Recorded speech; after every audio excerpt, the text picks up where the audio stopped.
a first-time mom, and my kid is now 8.5 months.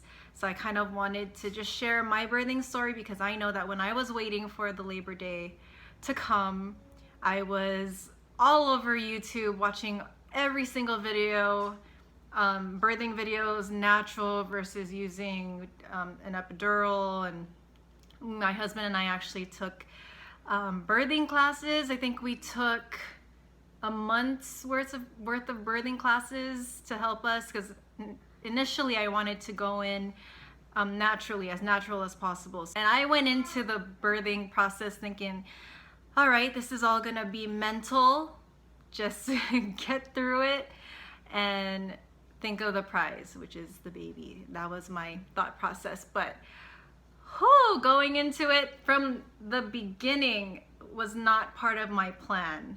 My due date was July 14th, and I think 2 weeks prior to that, around the end of June, I was having, I had some bloody show, which what I thought was bloody show. Now, I don't know, and you'll hear why. So around the end of June, I had a bloody show, and I just thought, okay, I'm feeling weird. I think this kid is coming early.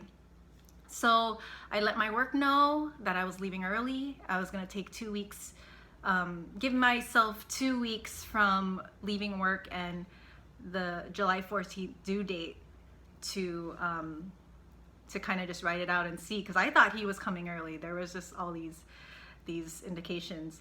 But as I'm waiting, and mind you, okay, it's hot. We're in California, so it's hot. It's summer. I was out of work, so I was uncomfortable and bored. And that is the worst, huh? That is the worst thing, as you can imagine, to be. So I was stuck at home because I was hot.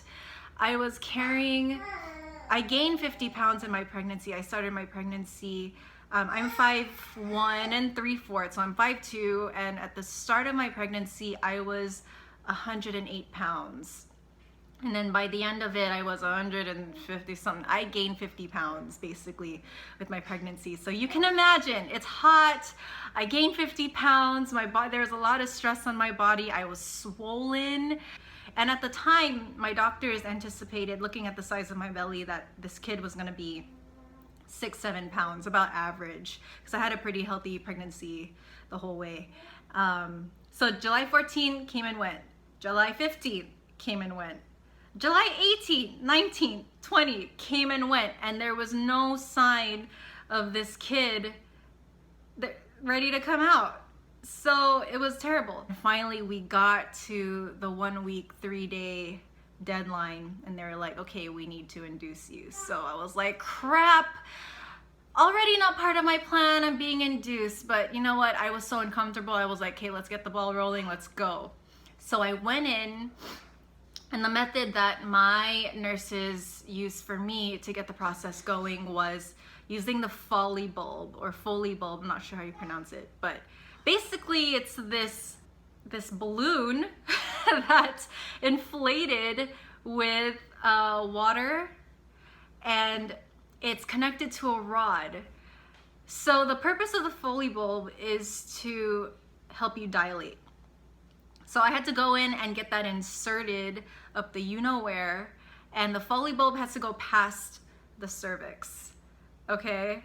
So I had to get that done to me. And then you have this long, I would say, it seemed like a foot-long rod that's just kind of hanging out.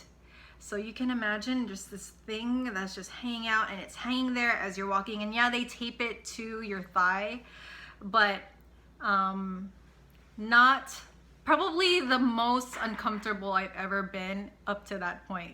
If it helps you reach 4 centimeters, I guess it's all the pressure that's and the gravity that's pulling on the bulb is supposed to help dilate you.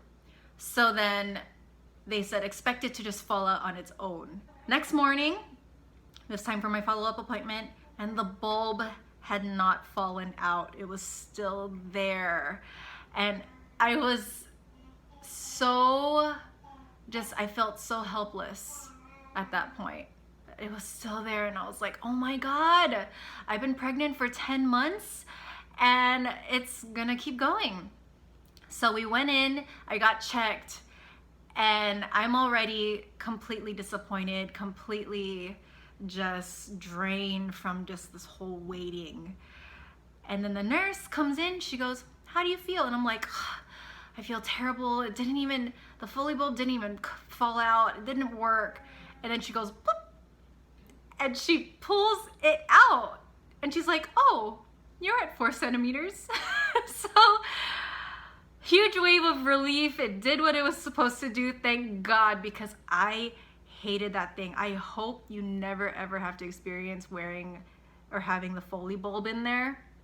It just feels so mechanical. It doesn't feel natural. It was disgusting, but it did its job. So I was like, okay. So the next thing they did was they wanted to start me on Pitocin.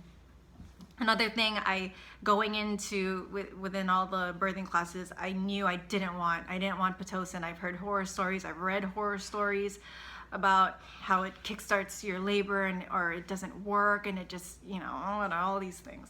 I was getting Pitocin. According to the monitor, I was getting tons of contractions. The problem was I didn't feel anything, no pain, nothing whatsoever.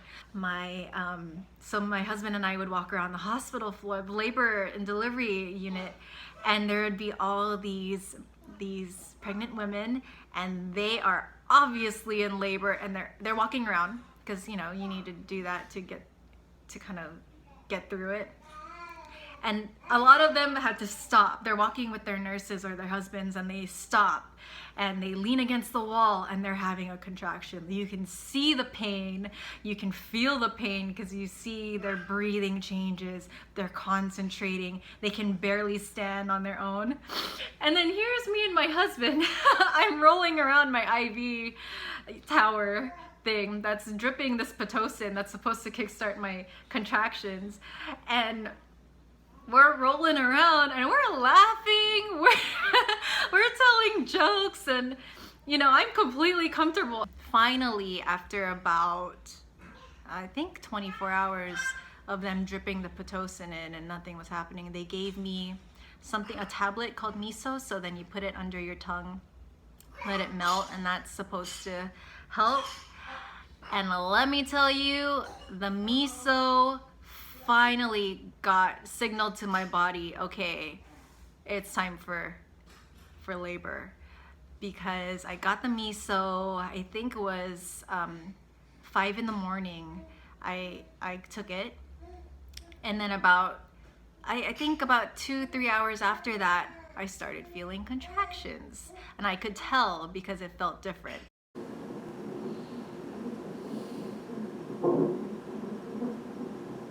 I was like, okay, it's starting. I did my breathing exercises with the early contractions. I'm like, oh, this wasn't that bad. This is fine. I'm dealing with it. I'm breathing through them. Okay, this is fine. Come 10 a.m., the contractions hit hard. It's not like coming and going. It's just consistent. When I was pregnant, I would ask my friends, how do contractions feel like? And they would tell me, I don't really remember. It's hard to describe. And I would be so irritated, like, come on, you need to tell me something.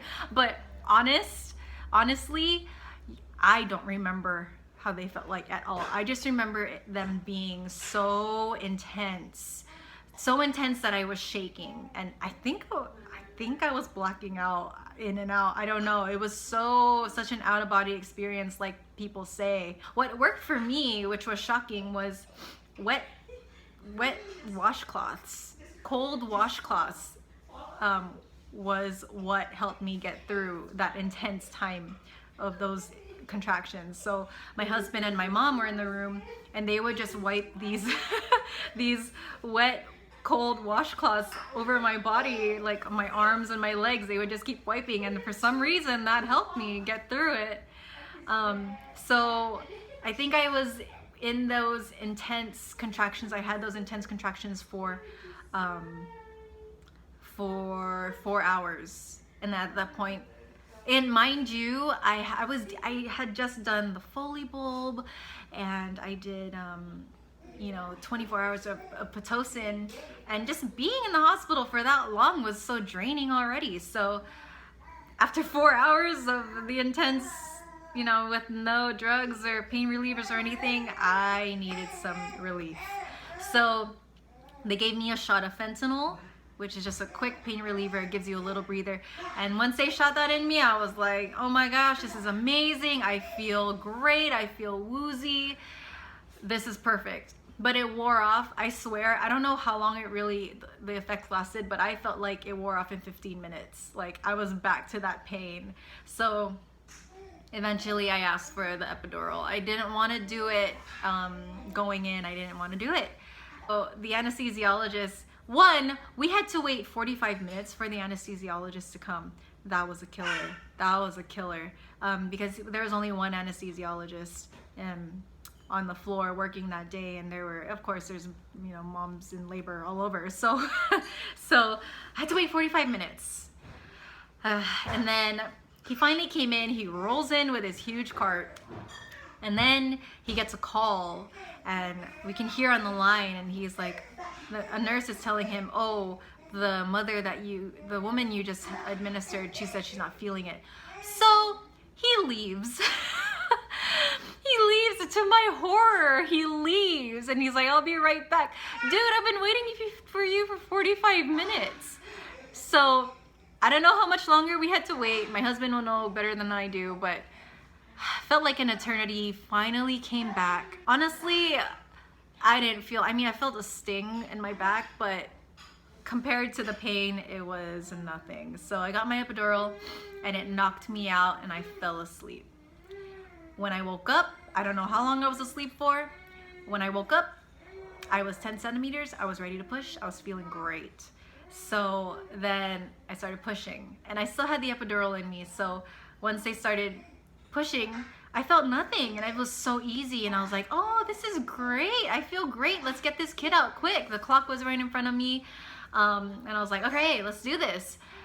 After an hour and a half of pushing, the epidural was wearing off. I could feel everything, and then I don't know, in the chaos of things and in the waiting of things, I forgot that I could press the button to administer more epidural serum or whatever it is. So I didn't press it. So I just, halfway through the pushing stage, I had no pain relief whatsoever, and I could feel everything. After 3 hours, no baby, I was still pushing, and I could tell, I saw the nurses' faces, and I saw the doctor's face, and I was like, okay, something's not right. It shouldn't be taking this long. So the doctor said, it's been 3 hours of you pushing. Usually, we can explore the vacuum, but there's a chance for a C-section if that doesn't work. But I was so exhausted at this point. I was like, let's vacuum this kid out. Let's get this kid out. Let's go. Let's do it. But one of the nurses was like, no, you can push. She can push this baby out. She can push. So throughout the whole thing, they kept asking me if I wanted the mirror. There's this huge mirror that they'll put in front of you so that you can see the progress and what's going on. I said I did not want to see that mirror. I did not want it at all. But after 3 hours, they just decided, let's take the mirror. So they plopped the mirror in front, and I really couldn't see anything. I couldn't see a crowning. I don't know if it helped or whatever, but I pushed for another half an hour, and he came out. Little baby finally came out. Yay!